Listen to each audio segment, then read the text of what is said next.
Un parto limpio asegura la siguiente gestación. La rentabilidad y productividad en los actos ganaderos depende de muchos factores. Uno de ellos es el manejo en las distintas etapas de los bovinos. El parto es una etapa crucial en el crecimiento de la rentabilidad del acto ganadero. Un parto limpio garantiza la siguiente gestación en la vaca. Los minerales a libre acceso ayudan mucho en este objetivo. Si en el parto se presentó el problema de retención de placenta, a esta vaca le va a costar más que se vuelva a preñar y se tendrá que hacer una gran inversión, ocasionando que hasta baje de peso.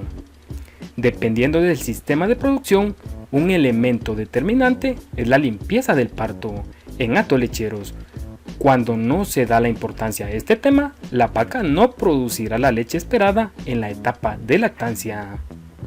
Estos descuidos hacen que el negocio inicie a perder rentabilidad, porque al final del día necesitamos productividad.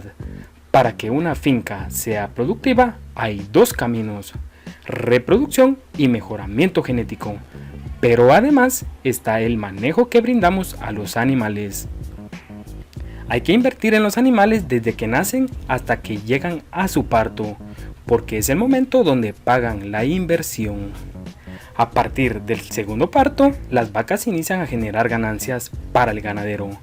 Por tal motivo, no es lo mismo que estén pariendo a los 2 o 3 años que lo hagan a los 4 o 5 años.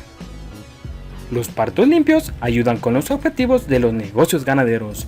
Por lo tal, hay que suministrar suficientes minerales en la alimentación para generar un proceso reproductivo de éxito. Siempre hay que buscar un parto limpio para garantizar que vamos a tener una siguiente gestación. Los minerales juegan un papel muy importante e influyen en los resultados de los partos limpios. Si llega al objetivo de lograr partos limpios, los intervalos entre partos van a tener una disminución significativa, lo que favorece a la rentabilidad.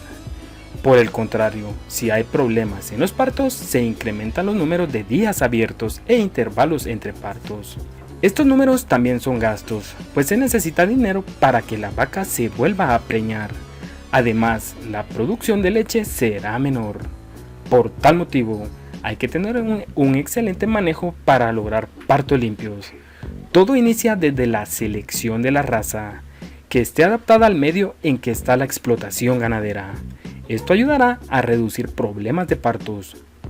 Podemos concluir que para que aumente la productividad en el acto ganadero, debe existir un excelente manejo en el momento del parto. Por favor, suscríbete al canal y dale al botón de me gusta. Gracias por vernos.